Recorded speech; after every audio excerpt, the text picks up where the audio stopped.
앞에 이제 제가 서 있는 것에 대해서 여러분도 염려가 되시고 또 저도 걱정이 많이 되는데요. 어떻게든 이 난간을 한번 잘 헤쳐나가 보겠습니다. 하나님께서 이 시간 말씀을 통해서 우리에게 모두 큰 은혜를 주시기를 간절히 소망합니다. 잠깐 여담을 하면서 시작하자면, 사실은 제가 이 주일 예배에 설교를 할 기회가 오늘이 처음은 아니었습니다. 물론 우리 교회에서는 아니었고요. 예전에 제가 있던 교회에서 주일 예배 설교를 이제 할 기회가 있었습니다. 그 당시에는 제가 이제 파트타임 전도사로 사역을 하고 있었는데요. 주중에 전화가 이제 한 통이 걸려왔습니다. 바로 그 당시에 이제 담임 목사님이셨던 것이죠. 그리고 하시는 말씀이 좀 돌아오는 주일에 설교를 좀 할 수 있겠느냐고 또 그렇게 말씀하시더라고요. 그래서 제가 뭐 당연히 못한다고 할 수가 있었을까요? 그 당시에는 부교육자가 저 한 명이었거든요. 그래서 준비하겠습니다 이렇게 대답을 하고, 그런데 혹시 무슨 일 때문에 그러신 건지 제가 여쭤봤습니다. 그랬더니 담임 목사님께서 갑자기 맹장이 터지셔가지고 이제 수술을 하게 되신 것이죠. 그래서 제가 열심히 주중에 이제 설교를 준비를 했습니다. 그러고 나서 또 이제 뭐 금요일인가 토요일쯤에 이제 주일이 거의 다 돼서 근데 또 담임 목사님한테 이제 전화가 오더라고요. 그리고 이번에는 하시는 말씀이 내가 이게 수술을 막상 해보니까 회복이 빨라서 다시 이제 또 주일 설교를 본인이 하시겠다고 또 그러시더라고요. 그럼 제가 이 순간에 이제 두 감정이 교차했습니다. 한 가지는 다행이다 이 마음이었고요. 다른 한 가지는 그래도 이렇게 설교 온 거 다 썼는데 어떻게 이러실 수가 있나, 이런 두 생각이 들더라고요. 그래도 오늘은 제가 여기까지 또 이제 서 있는 거 보니까 설교를 잘 전할 수 있을 것 같습니다. 여러분, 오늘 제가 준비한 본문은 로마서입니다. 여러분, 로마서 하면은 누가 떠오르시나요? 당연히 바울이 떠오르시죠. 오늘의 주인공은 바울입니다. 여러분, 혹시 그럼 바울이라고 하면 어떤 이미지가 떠오르시나요? 대부분 바울이라고 하면 열정적인 이미지라는 그런 이미지를 떠올리실 것 같습니다. 예수님을 믿기 전에는 굉장히 열정적으로 그리스도인들을 잡으러 다녔던 사람이었고요. 그리고 이제 예수님을 믿은 다음에는 또 열정적으로 복음을 전하러 다녔던 대표적인 사도였습니다. 그러니까 예수님을 믿기 전이나 또 예수님을 믿고 나서나 정말 한결같이 열정적으로 살았던 사람이 바로 바울이었다는 것이죠. 이런 바울에게는 세 가지 면에 있어서 다소 약점이라고 할까요? 바울이 인생을 살아가는데 불리한 점이 세 가지가 있었습니다. 첫 번째는요, 바울은 건강이 별로 좋지 못했습니다.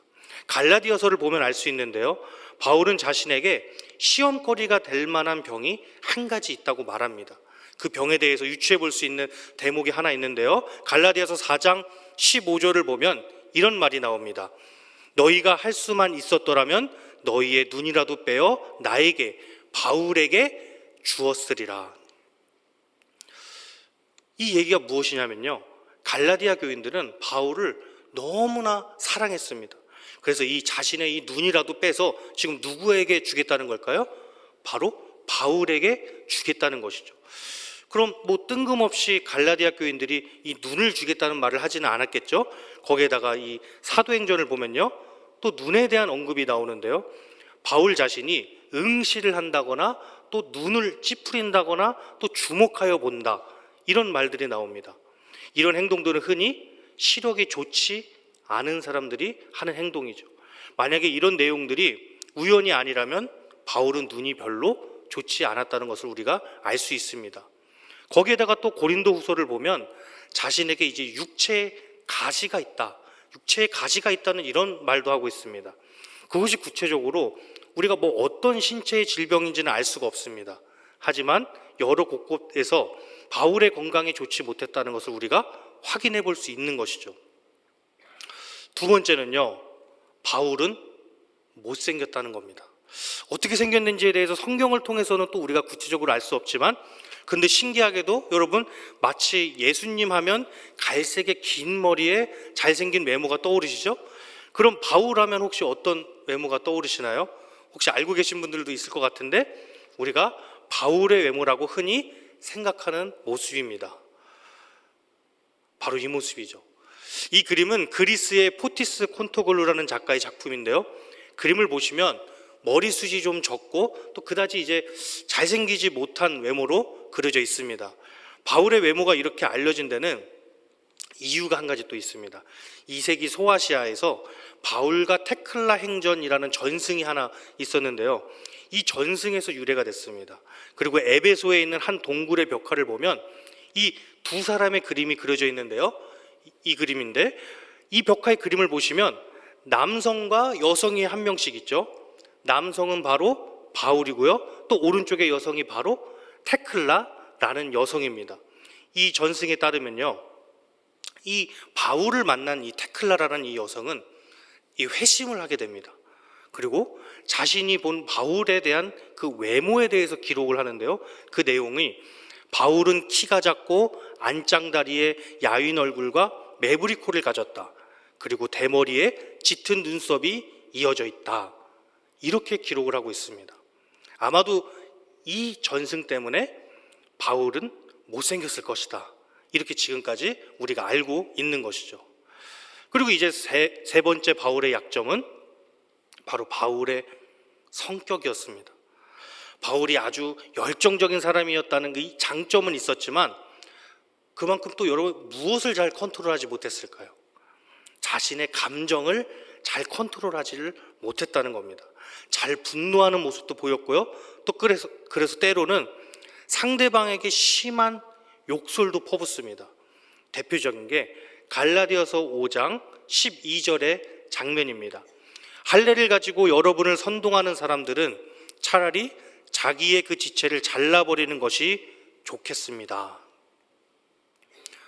여러분, 바울이 지금 하는 얘기는요, 자신을 박해하는 사람들을 향해서 할례를 가지고 너희가 지금 나를 이렇게 계속 힘들게 할 거면 너희 신체의 일부를 그냥 잘라버려라. 그게 차라리 너희에게 낫겠다. 이렇게 말하고 있는 겁니다. 이런 독설까지도 서슴지 않았다는 것이죠. 성격이 아주 불같았고요. 또 요즘으로 말하면 약간 분노 조절 장애가 있는 것처럼 감정을 잘 컨트롤하지 못했다는 겁니다. 여러분, 바울을 이렇게 놓고 보니까 어떠신가요?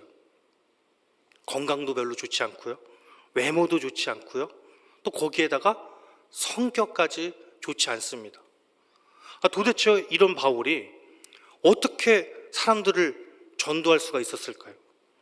우리도 어쩔 땐 이럴 때가 있죠.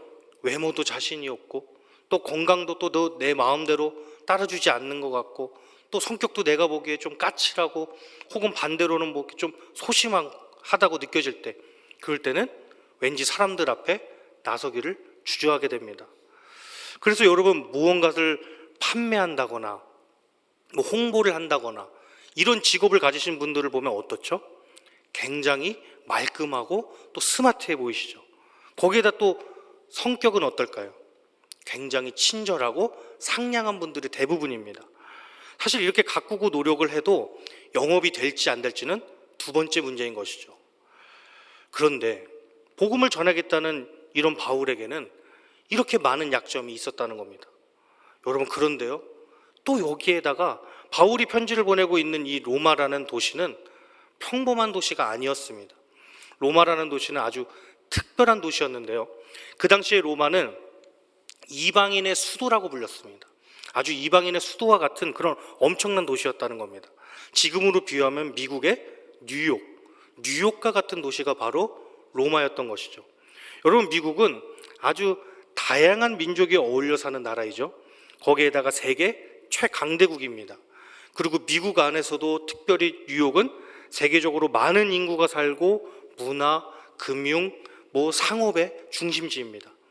요즘에는 많은 분들이 이 뉴욕에 가보고 싶어 하신다고 그러시더라고요.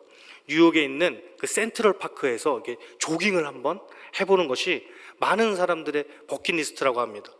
이렇게 오늘 많은 사람들이 뉴욕을 동경하는 것처럼 그 당시 로마가 이런 도시였다는 겁니다. 로마에 사는 사람들은 자부심이 대단했고요, 또 로마의 시민이라는 것 그 자체가 대단한 권력과 명예의 상징이었습니다. 그리고 이방인들에게는 일생 동안 로마에 한 번이라도 가보는 것이 꿈이었다는 겁니다. 이 정도로 어마어마한 도시가 바로 로마였다는 것이죠. 그런데 건강도 좋지 않고 외모도 좋지 않고 성격도 좋지 못한 바울이 이런 로마에 가서 어떤 영향력을 미칠 수가 있었을까요? 아무리 바울이라고 해도 인간적인 그의 마음속에는 로마를 생각할 때마다 초라한 그 자신이 부끄럽게 느껴지지 않았을까요? 더구나 이 당시 바울의 평판은 또 긍정적이지도 못했습니다. 바울이 이방인의 편에 서서 많은 헌신들을 했지만 그의 복음을 의심하는 사람들은 여전히 많았습니다. 이런 의심은 로마에서도 똑같은 분위기였다는 것이죠. 사실 여러분에게 지금까지 말씀드린 것만으로도 바울이 로마에 편지를 보내는 것은 많은 용기가 필요한 일입니다. 그런데 또 여기서 끝나지를 않습니다. 난간이 한 가지가 더 남아 있는데요. 바울은 아직까지 한 번도 로마에 가본 적이 없었다는 겁니다. 한 번도 가보지 못한 로마 교회를 향해서 편지를 써야 했다는 것이죠. 이 얘기는 또 무엇을 의미하냐면요, 바울은 로마에 있는 교인들과 한 번도 만난 적도, 그리고 한 번도 대화를 나눠본 적도 없었다는 겁니다. 여러분, 그럼 한번 생각을 해볼까요? 이미 방문했었던 교회에 편지를 쓰는 게 쉬울까요? 아니면 한 번도 만나본 적도 없는 그런 교회에 편지를 쓰는 것이 쉬울까요? 당연히 이미 만나봤던 사람들을 향해서 편지를 쓰는 것이 훨씬 편할 겁니다. 그리고 이미 방문했던 교회에는 바울이 처음 복음을 전했기 때문에 사도로서의 권위도 갖고 있었습니다. 하지만 로마 교회에 편지를 쓰는 지금 바울의 입장은 전혀 달랐다는 것이죠. 한 번도 방문을 해본 적도 없고요, 또 대화를 나눠본 적도 없고 로마 교회에 아무런 권위도 있지 않은 상태에서 편지를 써야 했다는 겁니다. 여러분, 이렇게 모든 것이 받쳐주지 않는 상황 가운데서 바울은 로마에 편지를 썼습니다.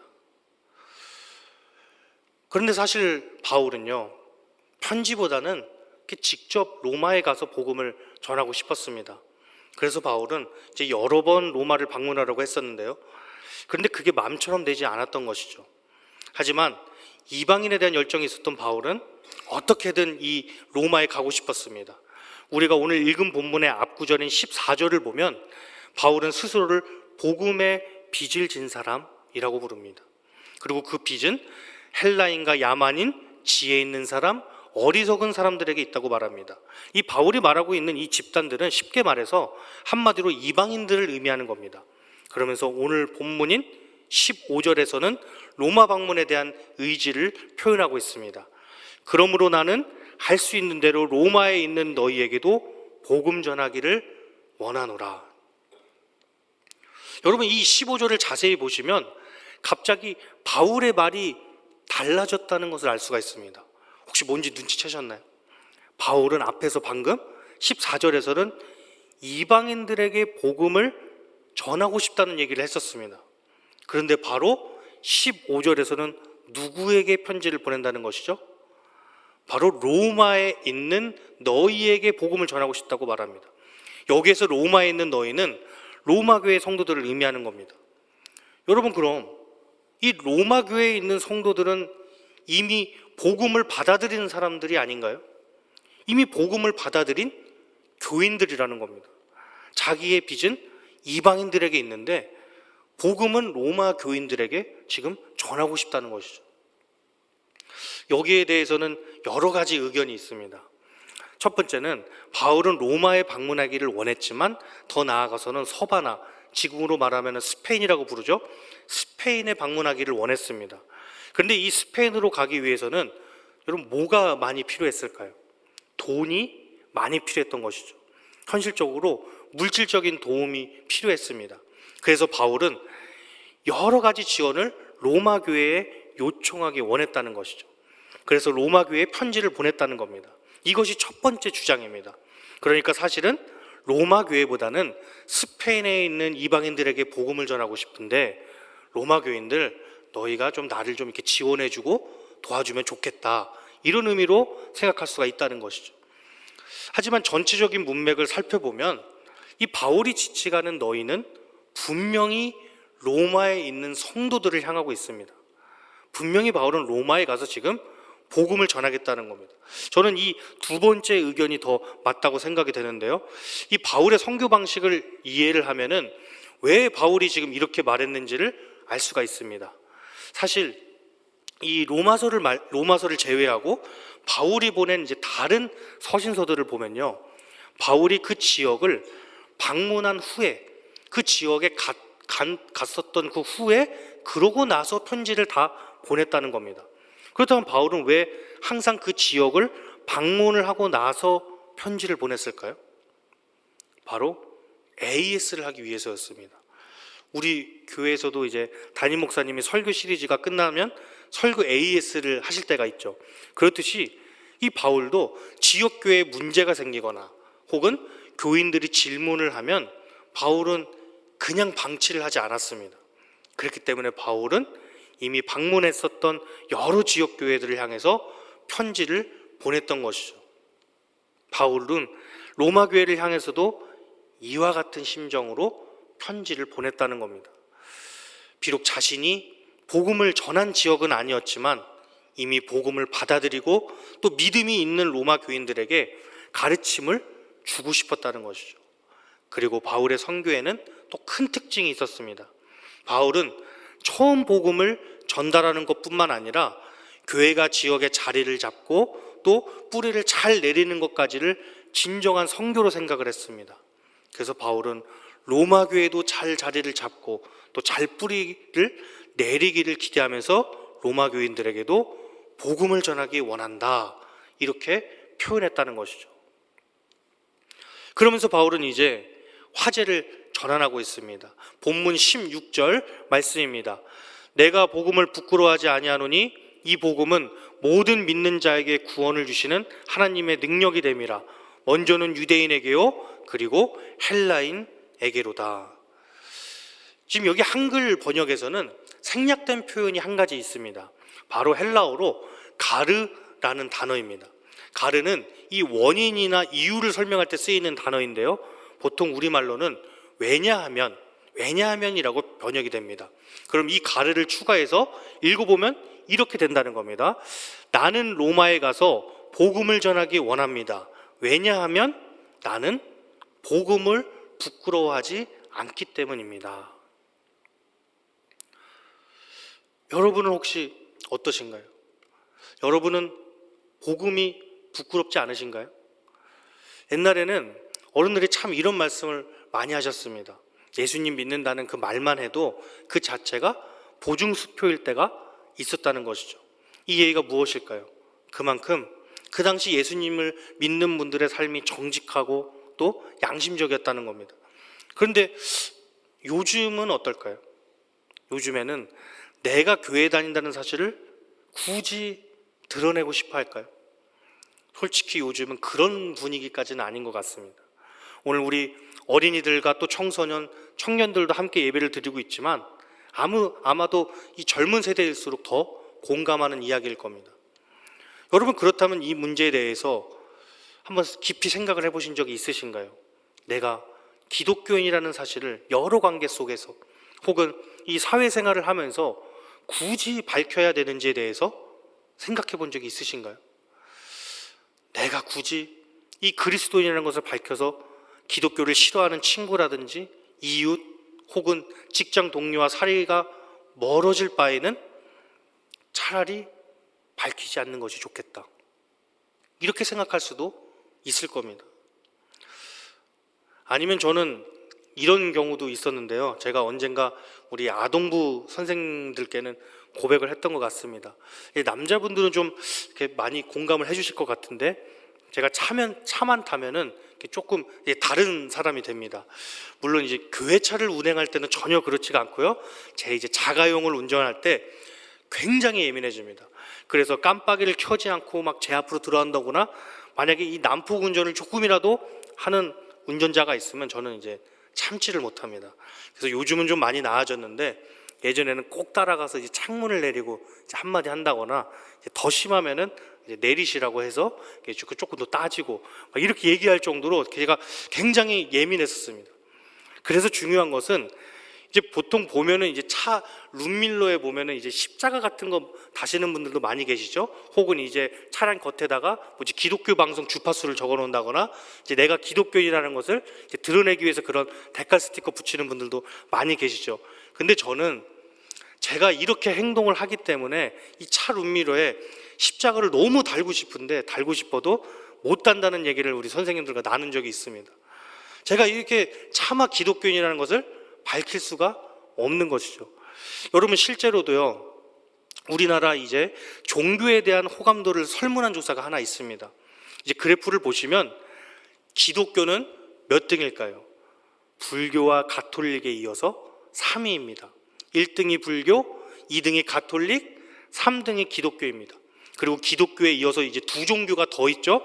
보이실지 모르겠는데 무엇일까요? 원불교하고 이슬람교가 뒤를 잇고 있습니다. 사실 이 두 종교는 우리나라에서 뭐 아주 소수 종교이죠.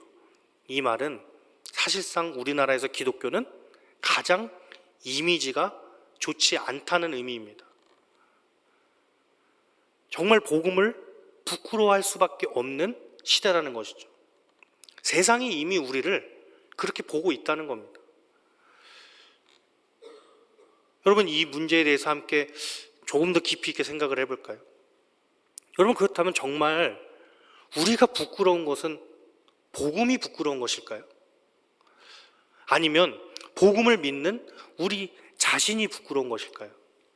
저는 사실 복음이 부끄럽다기보다는 복음을 믿는 내 자신을 부끄러워하는 분들이 훨씬 더 많지 않으실까 생각됩니다. 하나님과 복음이 부끄러운 것이 아니라 내 모습과 안타깝게도 점점 더 안 좋은 모습으로 변해가는 그 교회의 현실이 더 부끄럽다는 것이죠. 그리고 내 자신을 생각할 때 세상의 기준으로 하나님은 믿지만 내가 좋은 대학은 나오지 못해서, 내가 하나님은 믿지만 좋은 차를 타고 다니지 못해서, 내가 하나님은 믿지만 좋은 직장을 다니지는 못해서, 내가 좋은 집에 살지는 못해서, 혹은 내 자녀가 좋은 대학을, 좋은 직장을 등등등 너무나 많은 이유들이 있겠죠. 그리고 우리는 내 안에 복음이 없는 것을 부끄러워하기보다는 제가 방금 앞에서 말씀드린 이런 것들이 없는 것들을 더 부끄럽게 여긴다는 겁니다. 여러분 우리가 다음 세대들을 위해서 물려줘야 할 것이 무엇일까요? 우리가 세상적으로는 가진 것 혹은 능력이 조금 부족해도 복음이 우리 마음 안에 자리 잡고 있으면 충분하다. 이것 하나만큼은 물려주어야 되지 않을까요?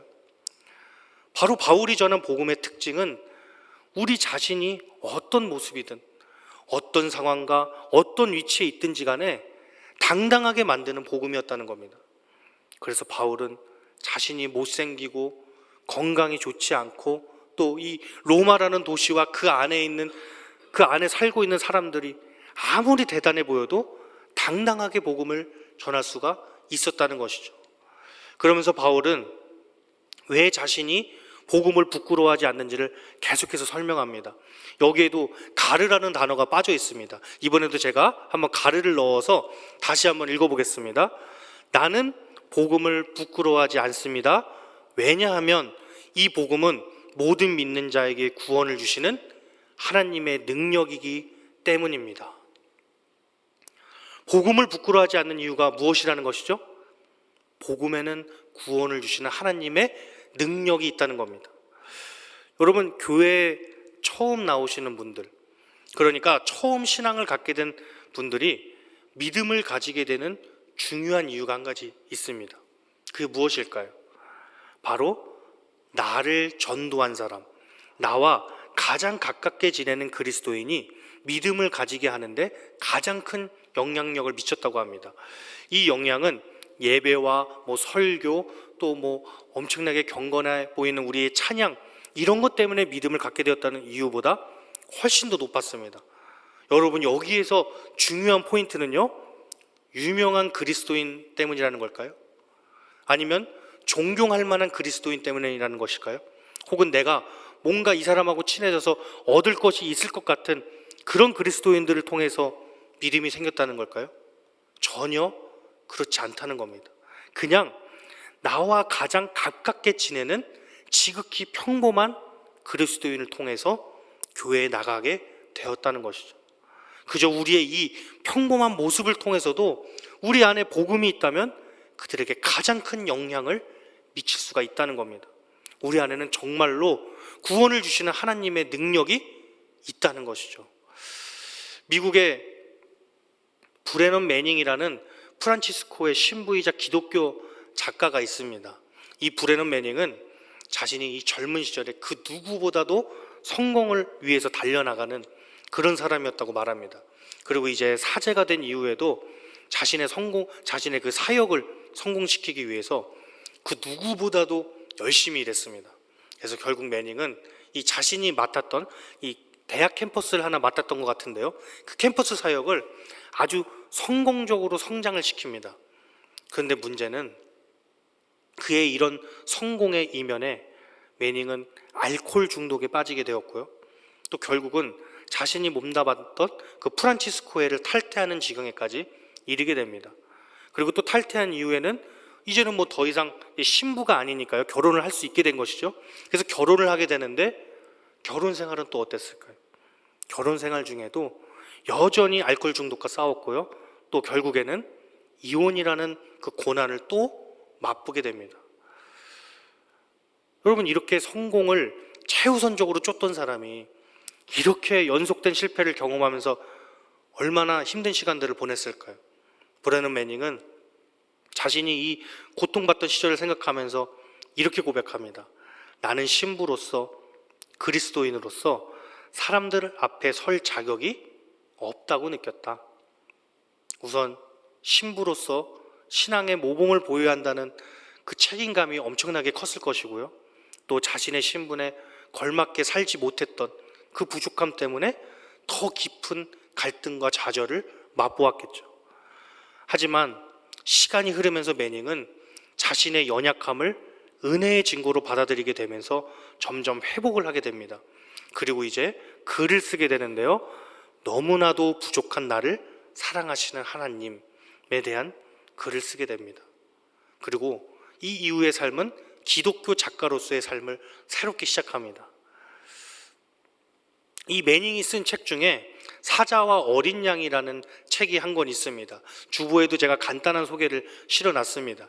왜 우리나라에서 이 출판할 때는 이 사자와 어린 양이라는 이런 제목을 썼는지 모르겠는데, 원래 제목은 더 릴렌틀리스 텐더니스 오브 지저스라는 제목입니다. 그래서 우리말로 번역하면 예수님의 끊임없는 부드러움, 예수님의 끊임없는 부드러움, 이게 원제입니다. 여러분들, 이게 훨씬 더 와닿으시죠? 예수님께서는 끊임없는 부드러움으로 우리를 항상 사랑해 주신다는 겁니다. 이 책에 보면 이제 매닝이 신학대학원생이던 시절에 이제 여러 강의를 들었었겠죠. 그 중에서 자신이 이제 한 교수에게서 들었던 인상적인 이야기를 하나 전해줍니다. 이제 그 교수가 어렸을 적 이야기를 해주는 건데, 그 내용은 이랬습니다. 그 교수님에게는 형제가 13명이나 있었다고 합니다. 하루는 이제 그 어린 교수님이 물을 마시려고 이제 집에 주방에 들어가게 된 것이죠. 근데 들어가 보니까 아버지가 일터에서 돌아오셔가지고 점심을 드시려고 계셨다고 합니다. 그런데 이제 혼자 계시는 게 아니라 아버지의 친구와 함께 계셨다는 것이죠. 그리고 어린 시절에 그 교수는 몰래 아버지와 이제 아버지 친구가 하는 대화를 엿듣게 됩니다. 그때 아버지의 친구가 아버지에게 이제 질문을 한 가지 합니다. 내가 예전부터 자네한테 이제 꼭 물어보고 싶은 것이 하나 있었는데, 자네 자식이 13명이나 되잖아. 그러면 그 중에서 아무리 그래도 다른 자식들보다 유독 사랑스러운 자식이 있지 않아? 이런 질문을 했던 것이죠. 이 몰래 이제 엿듣고 있던 이 어린 시절의 교수가 얼마나 이 질문을 듣고 궁금했을까요? 막 속으로 막 두근두근 했겠죠. 과연 아버지가 나를 그래도 가장 사랑하신다고 대답하시겠지? 아마 이런 기대를 듣고 싶었을 겁니다. 이 질문에 아버지가 이제 이렇게 대답을 합니다. 그건 뭐 쉬운 질문이지. 물론 다른 아이들보다 더 사랑하는 아이가 있어. 12살 먹은 메어리야. 요새 그 녀석이 치아 교정을 하고 있는데 그게 부끄럽다고 집 밖으로 나가질 않네. 참, 질문이 내가 누구를 가장 사랑하느냐고 물었지? 그렇다면 23살 먹은 피터지. 결혼하기로 했던 여자가 얼마 전에 약혼을 깨는 바람에 아주 풀이 죽어 있어. 하지만 내가 정말 사랑하는 여성은 꼬마 마이클이야. 그놈은 이것저것 운동을 해보려고 노력하는데 영 뒤죽박죽이고 제 뜻대로 안 되는 모양이야. 길거리에서 매일 놀림을 당한대나? 하지만 눈에 넣어도 안 아픈 자식은 역시 수전이지. 그 녀석은 혼자 살고 자취를 하고 있는데 매일 술을 마시나 봐. 수전을 생각하면은 난 눈물이 나. 여러분, 제가 이 정도만 말씀을 드려도 계속 어떻게 아버지가 대답을 했을지 예상이 가시죠? 결국에는 이 13명의 아이들의 이름을 다 일일이 하나씩 부르면서 가장 사랑하는 자식이 바로 그 자녀라고 그렇게 고백을 했다는 겁니다. 사랑하는 여러분, 아직도 여러분 자신이 부끄러우신가요? 여러분, 아버지가 가장 사랑하는 자녀는 단지 그 순간에 아버지를 가장 필요로 하는 자녀라는 겁니다. 하나님은 당신 자신을 가장 필요로 하는 사람, 그분께 기대고 의지하고 모든 일에 자신을 신뢰하는 사람을 가장 사랑하신다는 것이죠. 여러분, 그리스도인의 삶은 하나님을 어떻게 믿고 어떻게 신뢰하는지를 배우는 일에 달려 있습니다. 그러면 마지막으로 이런 질문이 나올 수도 있겠죠. 그럼 내가 어떤 사람이든 상관없이 하나님이 나를 사랑해 주시니까 열심히 살지 않아도 되지 않을까요? 정직하지 않아도 된다는 의미인가요? 충분히 나올 수 있는 질문이겠죠. 하지만 제가 한번 예를 한번 들어보겠습니다. 여러분, 우리 한번 부부 사이를 한번 생각을 해보면요, 서로 좀 기대하시는 것이 크신가요? 별로 그렇지 않으시죠? 기대는 사실 연애할 때라든지 아니면 결혼하기 전에 하는 것이지 않나요? 부부 사이의 관계에서는 그냥 서로 지금 이대로의 모습을 사랑해 주는 것이죠. 우리는 남편이나 혹은 아내가 뭔가 큰 변화된 모습의 나를 기대할 것이라고 생각을 하지 않습니다. 그냥 있는 모습 그대로의 나를 사랑해 줄 것이라 생각하는 것이죠. 그렇다고 해서 제가 아내는 나를 언제나 항상 나를 있는 모습 그대로 사랑해 주니까 나는 이제 현상 유지만 하자, 이런 마음을 가지고 살까요? 이제 나는 아무런 노력도 안 하고 살 거야. 절대 그렇지 않다는 겁니다. 그래서 매닝은 이렇게 고백을 합니다. 이런 사랑이 어떤 변명이나 의문의 여지 없이 우리 자신을 사랑할 수 있게 해준다.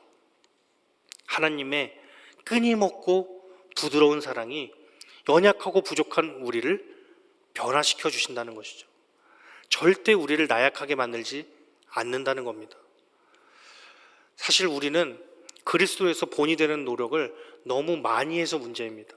그런데 그 노력의 방향성을 보면요, 내가 믿는 사람이니까 최소한 이 정도 성공은 해야지, 내가 그리스도인인데 이 정도 위치에는 올라야 그래도 무언가를 말할 수 있고 간증이 될 수 있지, 내가 본이 될 수 있지, 이런 생각을 요즘에는 더 많이 한다는 겁니다.